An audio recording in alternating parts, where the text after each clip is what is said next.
Vox Talks! This whole healthcare thing, it's a complicated issue, but in general, something needed to happen, but I don't know if this is it. I don't think it's going to really help the majority of our problems with the current healthcare system. I think that actually it kind of adds more to the problems that we already have. But I'm more against it than for it. Not in favor of the current healthcare bill that just passed. I think Congress did a very poor job. I think it's a failure on the Democrats' part. I'm happy with the bill, and I'm also upset with the bill because of how they threw women and their reproductive options onto the bus. But I'm also happy because I can be on my parents' health insurance till I'm 26. Something has actually been done.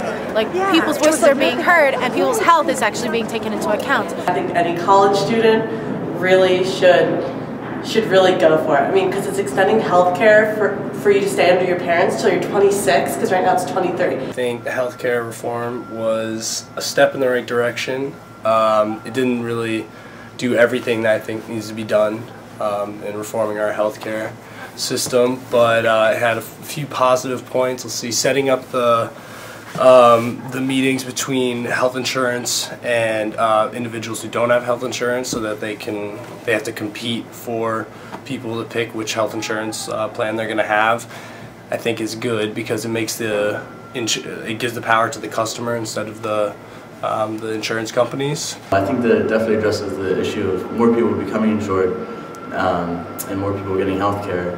I think that, again, in the end, it's kind of causing more people to go through the system that we already have, which is going to increase our deficit even more. I'm glad we've taken the first step, because I think it's very important for this country. I'm not in favor of it. I think it makes this country more and more socialist.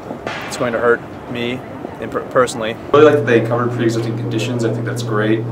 But I don't understand how they're going to be able to cut drug prices by 75% and have pharmaceutical companies still make profits. Instead of the banks granting the scholarships, now the government does it, so it takes away the middleman, so there's no more interest rates that the banks get money.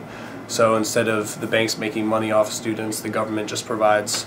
If you look at the costs, you know, really the majority of the problems I think have been coming from the insurance companies. Insurance companies have been increasing their costs exponentially, and that's just going to continue to increase with the current legislation that just went through. They're causing more and more people to go with it. To buy the insurance. It's going to cause more expenses for the insurance companies, and eventually that's all going to get passed down to the consumers or all the Americans. Healthcare is the one necessity that we don't have in this country, and something is actually being done about it. And now the Republicans are freaking out. I think that if they wanted to pass it the right way, or at least in what they thought was the right way, they should have they shouldn't have watered the bill down, so to speak, to get all the support. Really did it without any bipartisan support, you know, which is in their right and a really big majority in Congress. However, they really showed a very big lack of ability and affinity to come up with something that both parties can agree on, and it's just not what was done for this bill.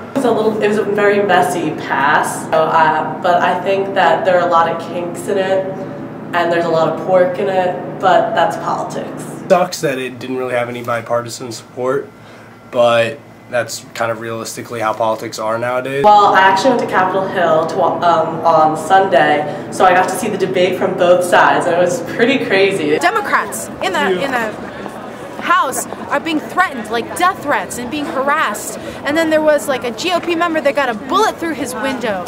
And I just don't understand why we're in a state of war when healthcare has just taken a step forward. This isn't the end of the debate, and as much of a victory as Sunday night was, I think it's not over, and there's going to be a lot more of it that we're seeing right now.